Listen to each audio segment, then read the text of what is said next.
Good morning. Welcome to the Light on Suitability podcast. Your host, Elizabeth, that's me. Joseph Haytas is my co-host and author of the book 36 Strategies of Suitability. To start off with, my little thumbnail is wrong, but that's okay. That won't stop us. And Mr. Gawlik's here to help us with the realities of what it's like to actually be on the hot seat in a parole hearing. So I believe, Joe, because the caption is wrong, I think we're talking about the hearing itself or testimony. Help me out. Yeah, we're talking about the presentation, the verbal presentation of the incarcerated person about things that they should do when they're speaking, like listening to the question. And if you didn't hear the question or you didn't understand the question, then ask for clarification. And don't answer the question until you understand the exact meaning of the question. Like if the question is vague or you don't understand it, just ask for a clarification. And if you don't know the answer, don't guess or speculate. Just say, I don't know. And this is really a pet peeve of mine not to do. Don't speak over the commissioner or at the same time as the commissioner. Wait till the commissioner finishes the question before responding. It's like all of us were listening to a question and we think we know what the question is, and then we start responding before the person finishes asking the question. And so that's another thing. Also, too, don't answer with nods or shakes of the head because it won't be picked up in the microphone and the transcript. Person doing that, they don't see the nod of the head. So everything that you want on the record has to be spoken. It can't be nonverbal like in a regular conversation. And then also the last thing is just go in there like you have a job interview and answer the questions as best as you can. Don't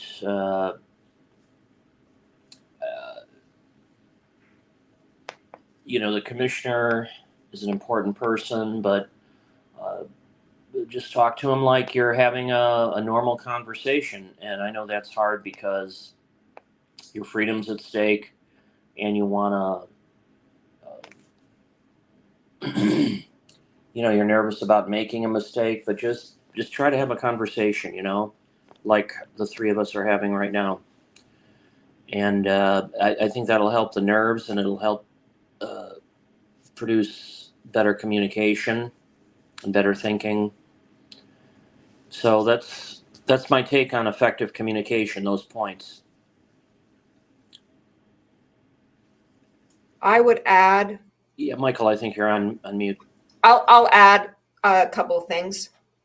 Oh, I thought you were going to say something. Okay. Answer the question they ask.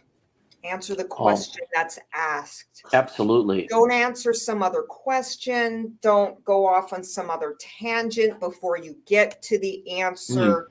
The commissioners are asking questions for a very specific reason. And what I always tell my clients is, believe it or not, the day of your hearing is not really the day that you try to get paroled. Those days have come and gone up until that point. Okay. Now we're at a different point. So the day to get paroled is the day you come to prison and the 20 years or however many years it is leading up to your parole hearing, even the night before. But the day of the hearing is not the time to get yourself paroled, meaning answer the question in a certain way, thinking you answered wrong, thinking you answered right, injecting your impression management into the situation. wanting them to have asked a different question, trying to figure out why they're asking a question, and all that stuff. That just, believe it or not, you're better off. Your loved one is better off just coming in. You're ready for exam day. It's not like an exam. It's not supposed to be an exam, but you have your body of work at that moment. And then you're at this stage of the process where you're going to share that body of work with the commissioners as they feel where they're going to go, what they're interested in, depending on what kind of documents you submitted. And then you've got to roll with that. So it's in particular to be extremely honest. And if there's things that are concerning that you can't be honest about, then you need to have a conversation with the lawyer about what the strategy will be for that situation, however it is. Life, crime, the 115 that you got a guilty for, but the video was this or that, or whatever was happening. Okay, those are conversations for the lawyer. But the other stuff is, what's the cycle of violence for domestic violence? What's domestic violence? You know what domestic violence is? Yeah, I know what domestic violence is. Have you ever committed domestic violence? Okay, no. And they go, oh, okay, give me all the types. And then you give them all the types. And then they go, okay, ever done any of those things? Yes. And now we're kind of in a weird thing. So that's a bit of a tangent. However, I guess my point is, if the answer is I don't know, the better answer is I don't know, rather than trying to make something up, pretend like you do know, or whatever. Do you know all your 12 steps? Oh, yeah, I know them all. Okay. When was the last time you worked step whatever? Oh, a couple months ago. You're done, because obviously not internalize the 12 steps. The 12 steps is something the big book says you do on a daily basis. So, you get up in the morning, you're supposed to say your step 3 prayer. You get up, at night, you stay a step 7 prayer, I guess. You do a step 10 inventory all throughout the day, et cetera, et cetera. So, it's just better either to not go to a hearing if you don't know all those basic things that they're looking for, or I don't know. Because once you start to use some impression management, then they're going to start gravitating into a kind of like they might characterize it as a bit of criminal thinking, trying to manipulate the board. Manipulation and lying is a factor of antisocial personality disorder. Antisocial personality disorder is something that your loved one is likely diagnosed with, and that's what they want to see. You have been diagnosed with antisocial personality disorder. What have you done about it?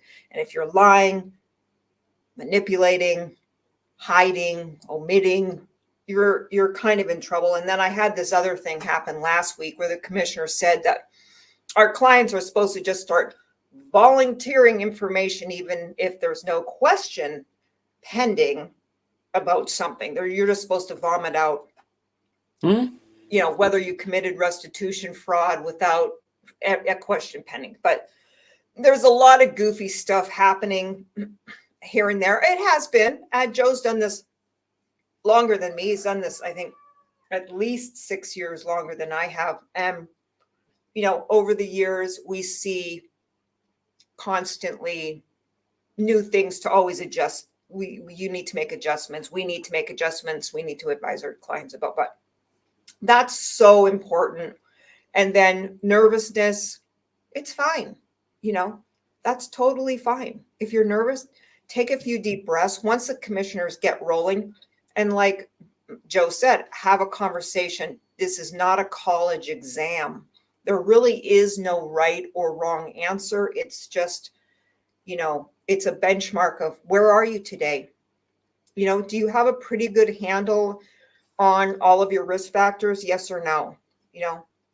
Yes or no? Do you understand where you came from, where you've been, where you're going? Yes or no? And then explain it. If you can't explain it, and you say yes, and then you can't explain something, then, you want to say yes. Some things are trickier. Clients do a really good job. My suggestion too is take those transcripts if you can from guys that have been granted parole and see what worked for them. However, you can't script your way out of there, because if it comes off like a script, you're in trouble as well. And they'll see through it, because they're going to ask that next question that wasn't asked in the script, in the transcript that you were practicing with, or transcripts that you were practicing with, because your circumstances, your loved one's circumstances will be different. Then Right, again, Elizabeth, I have a question then. yeah, Don't they practice that stuff? Like some of them have a hearing prep class, like through ARC or some other organization, and don't they practice the types of questions there?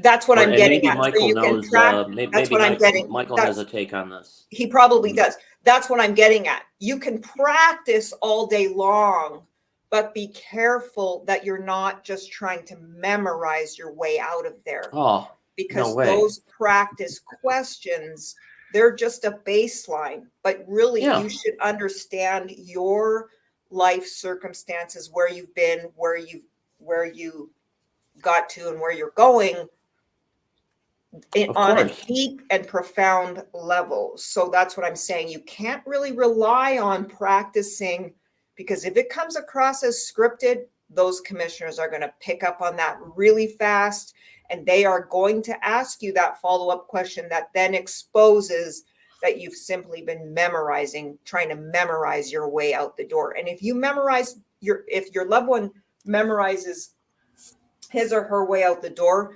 that too will be exposed very quickly on parole, because they won't have the necessary coping strategies to navigate what is quite a stressful, first 6 months. And Michael can talk about that as well, but mostly in the nature of testimony. But those are kind of some of my points. Let's flip this. If you're good, Joe, pass this off to the master here, and Well, let him go. what I wanted to say is you used some great examples there to bring it home. So you definitely, the thing about domestic violence, that was a great example by saying, do you know the cycle of violence? And if you know it, then by all means give it. But if you don't know, just say you don't know it. And don't try to manufacture things to show them that you know when you don't know.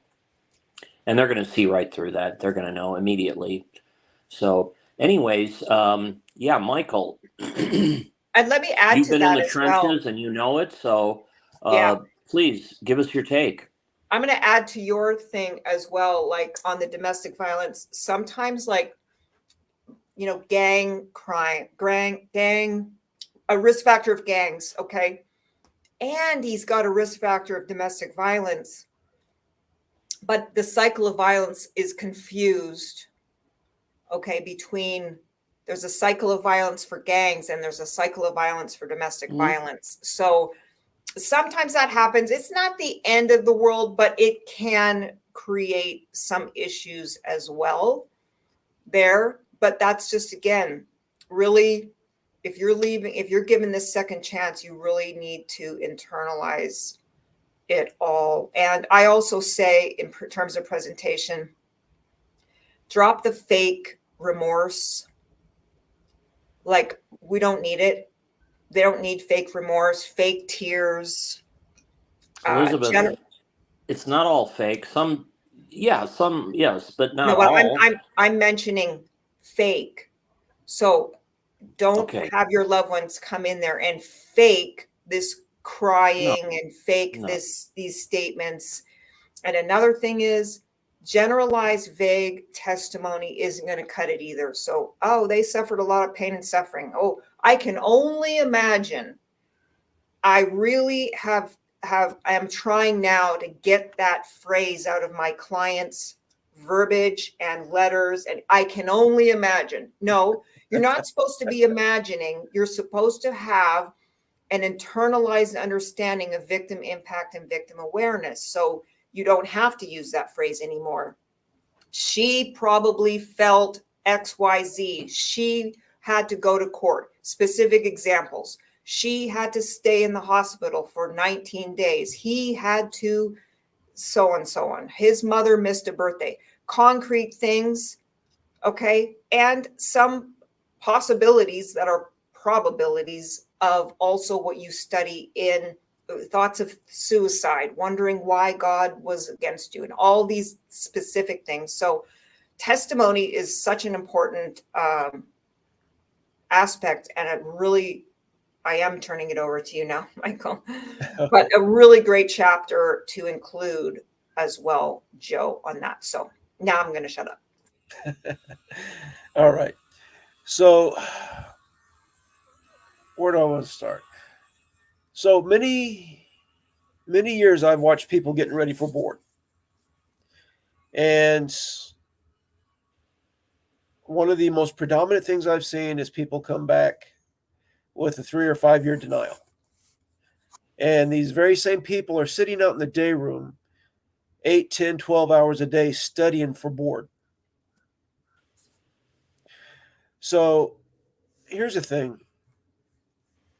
If you're living your change, if you're living everything you're going through to learn your causative and contributing factors, if you're taking acceptance and accountability for your life crime on a true level,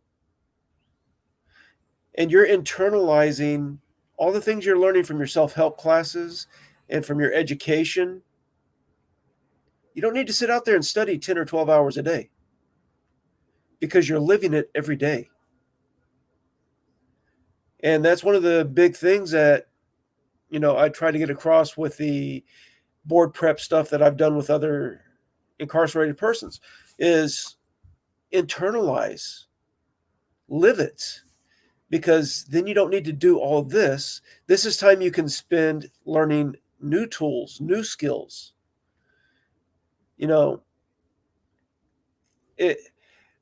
I think Elizabeth gave me 1 or 2 things that she really wanted me to focus on learning during my board prep. And I probably spent 12 or 16 hours during those months leading up to board studying those to learn what they're about and then learning how to internalize them. Compared to the 12 or 14 hours a day I see other people studying. And these very same people, I would say a good 80% of them were denied. And that comes again down to the fact that they were not living and internalizing all this stuff. They weren't taking true accountability. They weren't at the point to where they needed to be with empathy, with knowing the true damage that they cause with victimization. Hell, I wasn't there the first time I went to board. It's the work I put in to actually internalize and live this stuff that makes a difference. So now let's go up to the evening before your board hearing. And I want to go here because this is probably one of the most important things that I experienced.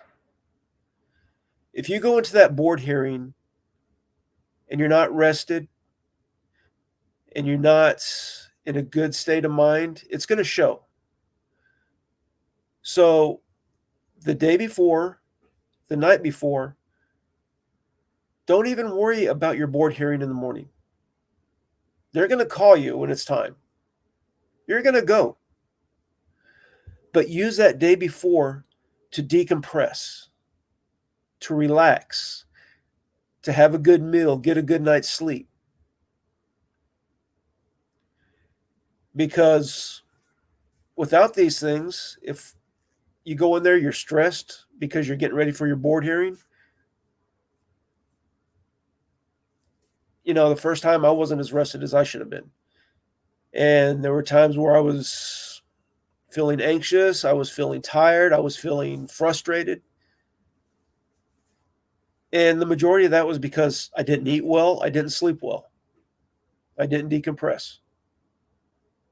And I think this is vital for everybody going into the board, because if you don't rest, you don't eat, and you don't decompress before going in that room,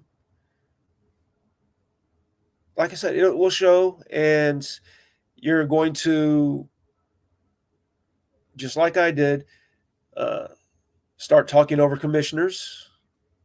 You're going to start being a little more argumentative, and you're going to start making mistakes in the way you present yourself. Let me jump in too, though, on that really great point. Is your first hearing, you weren't really ready to go. And so no wonder you didn't sleep or eat and you came in all defensive. And I think, again, I think you slept pretty good the night before the last one. Oh, yeah. Because you felt confident and you were ready to go, and you were a much more internalized, much more improved since the last one. So that can also be a telltale sign that, you're not ready. Absolutely. You know it. Yeah. So with that, get rest, eat, decompress. Don't worry about the board hearing the next day, because it's there. You'll get called. Don't stress over it. That is excellent advice. Yeah. And I wish somebody told me that the first time, because whether or not I was ready, just having a good night's sleep and a meal before going in there, I would have been, less frustrated and less argumentative maybe. And I mean, I got the best outcome that I was hoping for on that first hearing. I really did. And in a year and a half, I made a lot of change, but the hearing could have been better on my part just by getting some rest. So, that's one of my biggest pieces of advice for the day before. And yeah, people are going to keep coming by and say, "Oh, you ready for tomorrow? Ready for?" Yeah, sure, whatever, but just do you and relax, rest. Okay, so we get into the point about having a conversation with the commissioners. First and foremost, they do want to know if you know what your steps are, what the cycle of domestic violence is, what the cycle of addiction is, your 12 steps, all that stuff. But if you're sitting there having a conversation with them, we're not defining every little thing to them. They know these definitions. When you're talking about step 5, well, what step 5 meant to me is that, this is the point to where I laid my soul out on the table. I was totally honest for the first time in my life. And I told somebody what happened with my addiction, with my life crime, with everything that led up to it. That's what step 5 was for me. It was a total accountability before God and men. I don't need to go in there and explain, that I need to talk to somebody, tell them. They know this. They want to know more about how I applied it to my life and how I live it. And, there's an understanding here too that a lot of people don't get. We work these steps every day. Every day. And I've sat down, and as I've done my inventories, I found that there's more stuff in my life that I need to be honest about, that I am discovering about myself as I look honestly at myself. And so, there are days where I'll do step 5 all over again. And it's just ongoing. It's not, once you do it, it's not over. And that's another thing, we need to understand when we get ready for board is that just because we complete a step, we're not done with it. The commissioners want to know how we live that. Okay, so you've done step 1. So when was the last time you did step 1? Like Elizabeth said. Well, I did it the first thing this morning when I got up and did my meditations. When was the last time you did step 10? I do step 10 every night before I go to bed, and sometimes 2 or 3 times during the course of the day, because I need that accountability to make sure that I'm not wronging somebody else. I need to make that inventory. And that's what they want to know. They want to know how you apply it in daily life, not that you can define it. The definition is great, but you can get that out of any book. And the commissioner and deputy commissioner really weren't big on asking me about the steps or anything like that in my second hearing. I went over a lot of that in my first hearing. And my relapse prevention plan and my 12-step essays were very thorough and insightful. And I didn't write them from an intellectual point of view. I wrote them from my heart. This is what it means to me.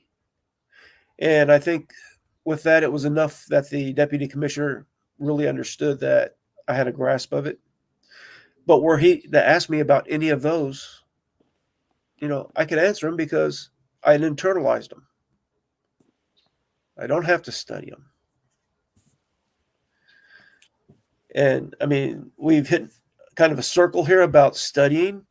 It's great to know what you're talking about, but if you live it and internalize it, you don't have to spend countless hours studying. And there's a very important tool that everybody going to board, I would hope, takes the time to learn. It's active listening. Active listening is your best friend in that boardroom.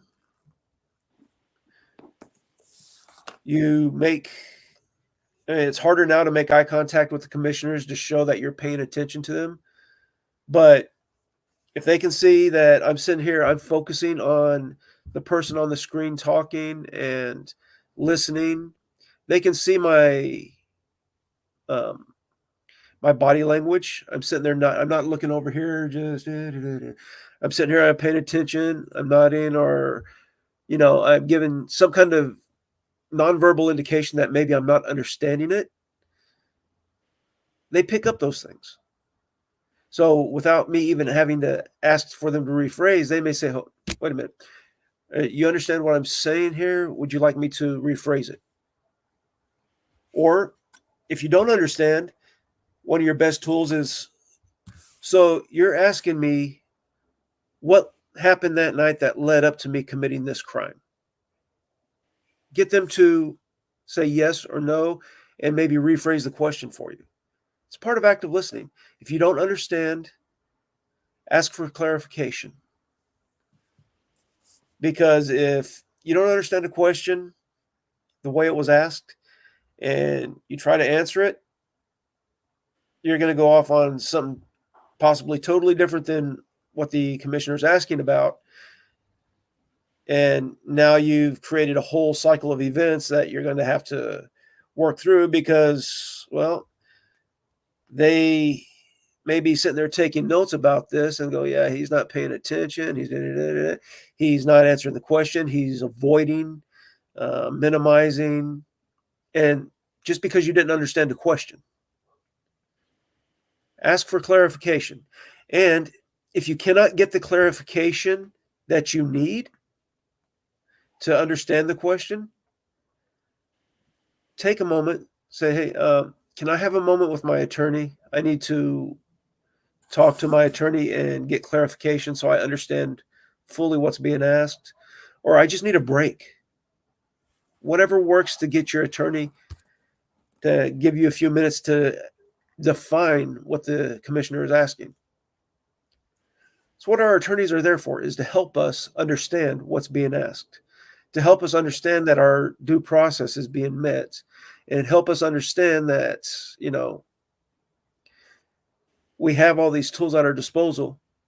This is how we should use them, not just sit there and try to muddle our way through. So again, if you get so hung up on trying to understand a question that you cannot get clarification from the commissioner, just ask for a small break. Let's see. Moving forward from there, it's still into active listening. A lot of times we try to get into our own heads. When that commissioner is talking, we should not be sitting there listening or planning what we are going to say. As we're sitting there thinking ahead, trying to think about what we're going to say when it's our turn to talk, and guess what? The commissioner just asks something that happened over here in our childhood, and while we're focused on this, and then, next thing you know, we weren't paying attention. We go to answer a totally different question. Again, they're noticing we're not paying attention, or we're off in our own head somewhere. It's better to always listen until the speaker is done talking. Don't worry about what your answer is going to be, because if you listen to the full question without anticipation and actually hear what's going on, and a lot of people hear, but they don't listen. It just goes. So, yeah, we can hear everything going on around us, but show we are listening. That's why it's called active listening, not active hearing. So use that. Do not try to anticipate what's being asked or what you're going to say afterward. Focus on the question being asked. It'll be a lot easier to answer then. And easy is a subjective term when we're talking about our life crimes, because they can be intensely painful to talk about. But that's something between you and your attorney to decide if you're going to talk about it or not. But just listen. Now, the deputy commissioner is going to ask you mostly about your remorse, especially in your remorse letters and things like that. Going to ask you a lot about your self-help. And the deputy commissioner will also ask you some clarifying questions about the answers you gave to the commissioner. Again, just listen. We're having a conversation here. We're not trying to wow this deputy commissioner with all these fancy terms that I learned in self-help. It's like, okay, yeah, I use a tool. Halt. All I'm trying to determine is if I'm hungry, angry, if there's something going on in my life where I am listless or I'm tired. If I can answer any one of those 4 questions, what's making me listless? What's making me tired? What's making me angry? What's making me hungry? Guess what?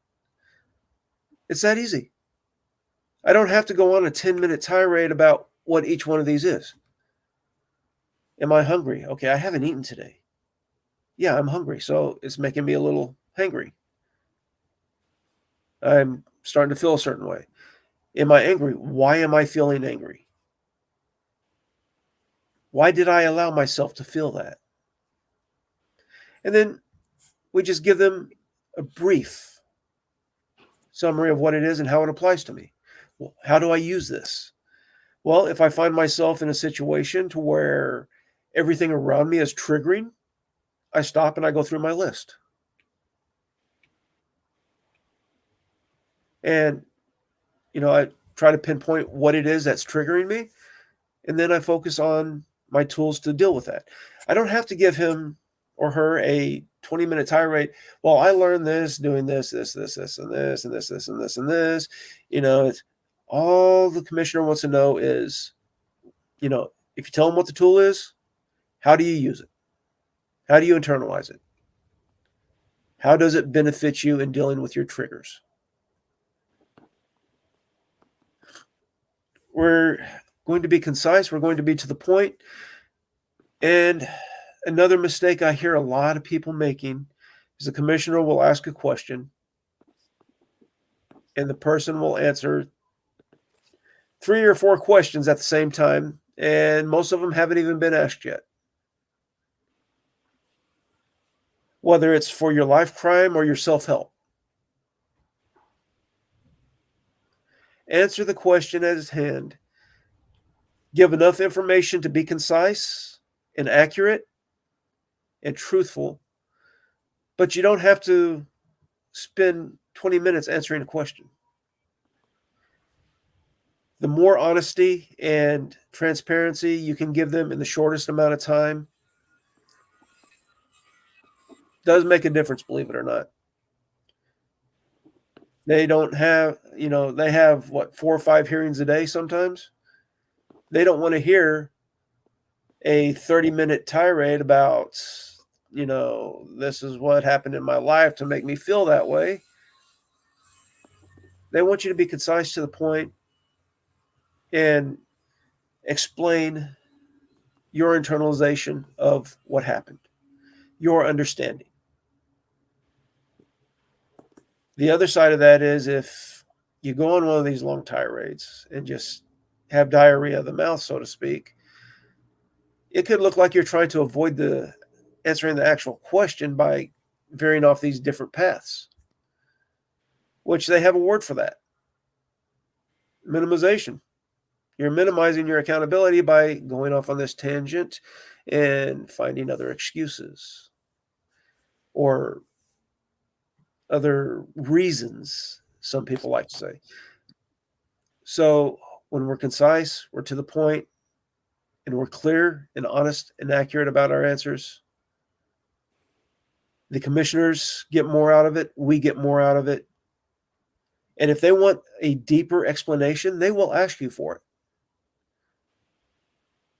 If they felt you didn't give enough information, they're not going to be bashful about asking for it either. They will be straight up, well, Mr. Gawlik, you gave me a good understanding here, but you didn't go deep enough. Tell me more about this. I mean, hell, it happened in my second hearing. And you know what? I gladly answered it for him. But it was a conversation. I'm not trying to justify. I'm not trying to defend. I'm not trying to explain. I'm just sitting there talking, telling them how I understand things happened, how I understand I got there, and it's all from my internalization, my accountability. And that's what they want. They don't want all the self-help jargon. They don't want all the psychological jargon. They don't want they know it. They know it inside, outside, upside down, backwards. Right. Accountable, honest, transparent. Be concise and to the point. And clarify when they ask. Use your active listening and get a good night's rest. I mean, that's about the best I can give you right there. And to add to that, 12-step meetings. Go to 12-step meetings. You will learn how to actively listen, because they actually have a rule: when someone else is speaking, you cannot speak. It's a really good it's a really good practice rule, but it also gives you, to start practicing, because if you interrupt somebody, you'll be called out and or you'll be removed from the meeting. So number one. Number two, it really helps to go to 12-step meetings and share your experience, strength, and hope. Not just share your war stories about your addiction itself, but actually talk about how you're working steps 2 through 12. Most guys, gals can't get past step 1 because step 1 has about 5 parts to it, 2 main parts, but it also has, you have to identify, well, what is my addiction? What is my toxic thought pattern that creates me, to use whatever, right? And so you get your 2-3 minutes to share your experience, strength, and hope with the others. And that is a lot of practice. If you just go to those meetings and sit in the back, and number one, you don't listen as well, actually listen, and then you can't interrupt, number 2, and then share, participate, because you will get a lot of practice becoming very natural about your story. And then if you have really good members there, they can't crosstalk, but they can provide feedback by using I statements as their experience, and you can continue to learn and learn and learn. And you, by verbalizing, it's just that one step past a journal entry. It actually is. Once you verbalize it, your subconscious gets it out of the subconscious into the conscious, and it really is great. And then you can reflect on all the shares and everything you've shared, bringing it to the forefront. So just really important, even for childhood trauma issues, if you verbalize, step 5, the exact nature of your wrongs. Well, it's the wrongs that was done to you, but by verbalizing, hey, yeah, when I was a teenager, that happened to me too. Interesting. Okay. And then your mind starts working on it for you as to making connections as to how that teenage experience, created this snowball effect of risk factor. So you start acting out, it creates the triggers, which creates the behavior, which creates the habit, which creates the why you came to prison. So it's such an important tool to have. I think it's the primary thing that anyone can do is to, number one, go to 12-step meetings in prison. Don't call it a class that you complete, because the big book itself says it's never completed. And that means that you haven't internalized or learned anything in that big book, which is supposed to be what you're talking about during the meeting. But that's a whole topic for another day. So one day I'm going to have my wish, and we're just going to talk about 12 steps all podcast long. Anything else to add, Joe? No, I think you both nailed it. I really don't have anything else to add. The thing about active listening and getting a good night's sleep, having a good meal, all of those things, and also being concise, accurate, truthful, accountable, all those things Michael shared with us, that is just spot on. Looks like you took So some pretty nothing to good add. notes. Took some great notes. Okay. What do we have in store next week so I don't screw this up? Again, chapter 24. Yes, chapter 24, fundamental nonverbal communication skills. People would ask, where do I put my hands? Things Okay. like that. Sounds good. No fake tears. No. Okay. Man, I hate those fake tears. I really do. Okay. That way, when I tell my clients in the last letter I send them before their board hearing, no fake tears, when they're crying, if they've read my letter, that I know most of the time it's not fake. And then they get it confused because they don't read carefully that it's no fake tears. Yeah. And they just hear don't know tears. It's like, no, tears are good. Fake tears are gross. And keep them out of the parole hearing, please, because then I'll be triggered and get really irritated. Okay, it was great to see you. Joe, Same here. have fun. I just wrote the board 2 requests for decision reviews on my clients that, by the way, were asked no questions at their hearing and then were denied 5 years and 7 years respectively. So I was a little PO'd about that. So I sent a letter to Jennifer Schaefer, Bolognian, legal, etc., because I wasn't going to let that go on. Good. I probably will still go on, but I let him know that I didn't think that was I didn't think that was due process, because there's no way I can ask 2 hours of questions in 10 minutes of clarifying questions. Like, no. Just pick 7 years out of the hat because you got to write up. Okay. And ask no questions. But I thought there was more than one factor of suitability and unsuitability. So we shall see. Stay tuned. I might get the old crickets, but I'll let you know. All right. All right.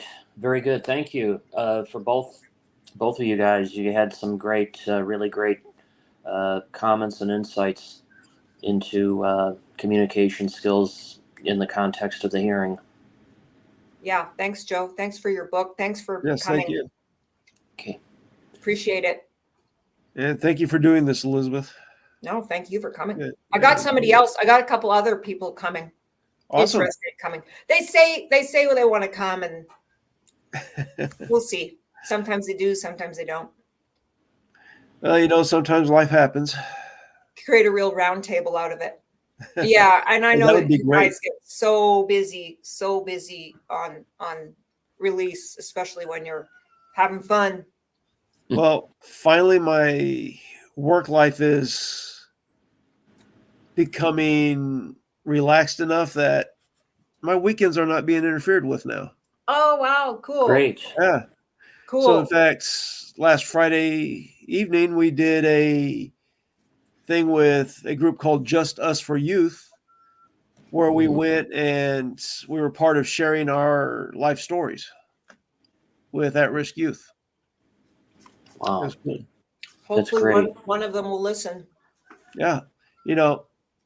There's that old saying, one less criminal, one less crime, one less victim. There you go. That's right. That's all it takes. That's awesome. Perfect. Awesome. Okay, Joe, call me if you need me, anything. Okay. All right. Thanks, guys. Okay. Got it. Okay. Bye Next now. week. Okay. Did we all enjoy did you enjoy your extra hour of sleep? Absolutely.